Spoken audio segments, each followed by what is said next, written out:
자, 이제 네 번째 가짜 전문가를 말씀드리는데, 아마 영상이 길어가지고 둘로 나눠야 되는 경우도 있겠지만 조금 더 디테일하게 얘기하는 게 맞겠죠? 제가 시간에 쫓기는 것보다.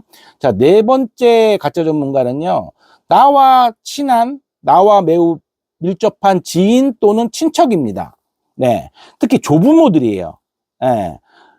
우리가 이제 내담자들의 부모님들을 아주 훌륭하게 교육을 시켜서, 자, 네 책임은 네가 져 그러는데, 요즘에는요 20대 뭐 길게는 30대까지 맞벌이들을 하다 보니까 그 양육을 조부모들의 손에 맡긴 적이 상당히 많기 때문에, 우리 도박 중독자들이 당돌하게도 부모님이 이제 말귀리 안 들으면 도망가서 조부모님한테, 할머니 할아버지한테 앵기면서 나 좀 살려달라는 얘기들이 많은데, 어떤 그 조부모님들은 아무래도 애들이 헐벗고 굶주려서 오는 경우들도 있고, 부모님들이 냉정하게 쳤을 경우에는 더 이제 안타까움을 드러내시는 것도 있고, 일부러 우리 중독자들이 더 그런 마음을 긁어내는 경우도 있거든요. 그러면 전화 와서, 얘야 너 애를 이렇게 키우면 안 된다, 애를 사랑으로 키워야지, 뭐 이렇게 얘기를 하신다거나, 아니면은 나의 친언니, 나의 친오빠, 뭐 관련된, 그쵸?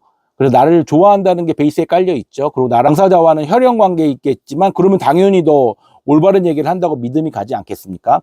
그래서 말을 막 하기 좋아하는 분들이 있고요. 남의 일에 참관하기 좋아하는 분들이 분명히 계시잖아요. 그분들의 마음이 나쁘다는 게 아니라 끌려가면 안 된다는 거죠. 진심으로 얘기를 하는데요. 뭐 아니면 말고 이렇게 되지 않을까요?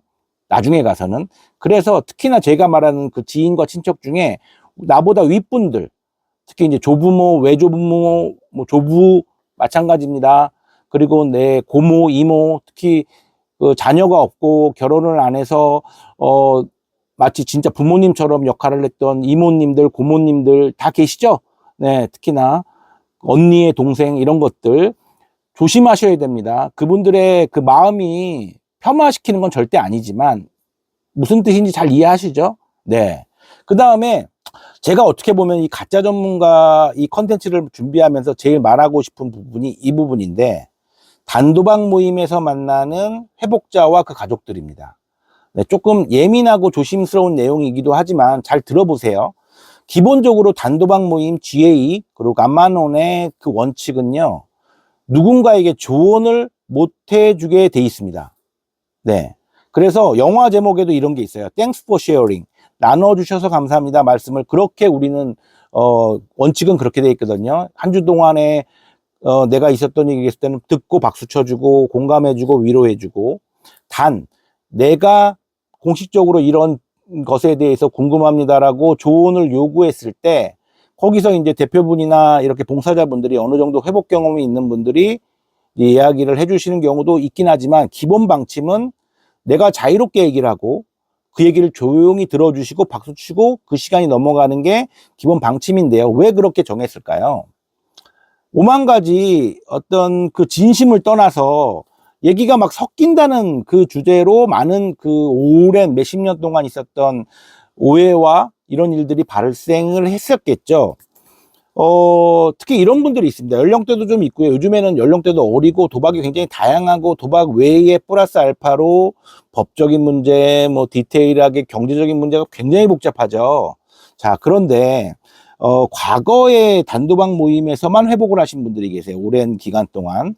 또는 어떤 코드가 안 맞다 보니까 단도박 모임에서 회복하신 분들이 계실 수 있겠죠. 다른 이렇게 상담기관이나 심지어는 뭐 병원 진료 한번 안 받아보시고 정말 그냥 바닥치기를 한 다음부터 모임에서의 회복으로 쭉 도움을 받으신 분들도 계세요. 네.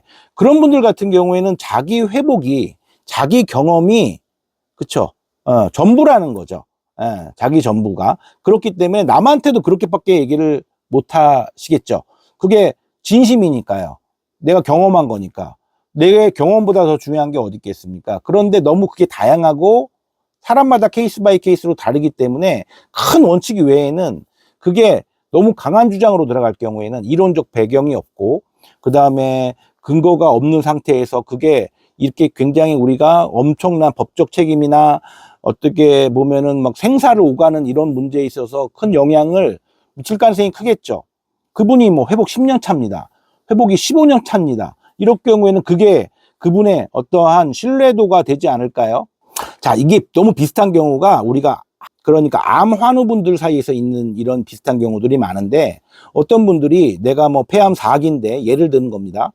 내가 민간요법으로 다 포기했을 때 이런 식으로 뭐 음식, 그쵸? 먹는 것과 운동과 이런 걸로 해서 이렇게 회복을 했기 때문에 이렇게 얘기할 경우들이 많습니다. 유튜브나 이런 경우들이 있죠. 그러면 다급하고 절박한 사람 입장에서는 그 얘기를 들을 수밖에 없잖아요. 그래서 항암을 안 받고, 항암이 부작용이 있다, 항암으로 어떤 나쁜 것들이 있어 나는 과감하게 항암을 포기하고 병원 진료를 포기하고 어디 요양원에 들어가서 이렇게 회복을 했습니다. 그게 사실일 수 있다고 치자고요. 하지만 그걸 따라가고 나는 항암이 두려워, 나는 항암이 너무 무서울 것 같고 보니까 머리카락 다 빠지고 막 항암 부작용으로 손톱 다 빠지고 매일 토하고 음식도 못 먹는데 저분은 안 그렇대. 옛날에 무슨 일이 있었냐면요, 여러분들 기억이 좀 가물가물하실지 모르겠지만 한 개그맨이 그 강아지 구충제를 먹어가지고 암이 고쳐진다는 그게 한동안 가짜였다고 판명이 됐죠. 그래서 뭐 구충제가, 동물 구충제가 막 품절 상태가 일어났던 기억 나시죠? 그런 거나 마찬가지입니다. 그분 돌아가셨는데요. 얼마나 절박하니까 그걸 매달렸겠냐만, 우리가 절박함으로 비교하자면 그것과 비교해서 우리가 부족한 건 없죠. 훨씬 더 절박하지 않습니까? 그런데 모임을 나갔어. 특히 가족 모임에서 이런 경우들이 많은데요. 특히 단도박 이 선생처럼 원칙만 얘기하고 굉장히 직면하고 강한 어투로 어떤 이제 그런 부분들이 싫으신 분들이 있으시죠. 그렇죠. 그런 게 성품적으로 안 맞는 분들이 분명히 계시다고 저는 알고 있습니다. 그런데 어쨌든 내가 되게 중요한 얘기다 보니까 이렇게 힘을 줘서 꼭 얘기를 하는데요. 어떤 분이 되게 부드럽게 나는 대리변제를 해줘서 한 번쯤은 내 자식에게 기회를 더 주고 싶고 이렇게 하면 안 될 것 같다는 생각이 되게 많은데, 단도박 이 선생은 되게 무섭게 그러시면 안 됩니다, 어머니 정신 차리세요, 맨날 이러게 하는데, 어떤 오래된 경력이 있는 가정 모임에서 따스하게 이렇게 다가오셔가지고 아니 그래도 애를 그렇게 너무 내몰아치면 나이가 어리지 않습니까, 이런 식으로 하면은 개인적으로 되게 본딩이 된단 말이에요. 본딩이 된 상태에서 카톡도 주고받고 힘들 때 커피도 같이 마시면서 이렇게 얘기를 하면은 따라갈 수밖에 없겠죠. 네. 그리고 나중에 한 몇 년 뒤에 나타나가지고 왜 그러셨어요? 제가 막 뭐라 그러시면 사실은요 막 이렇게 얘기를 하는데, 그게 그분 책임일까요? 당연히 그분 책임 아니죠. 그걸 듣고 그 행위를 한 가족들의 책임, 대상자의 책임 아닐까요? 네.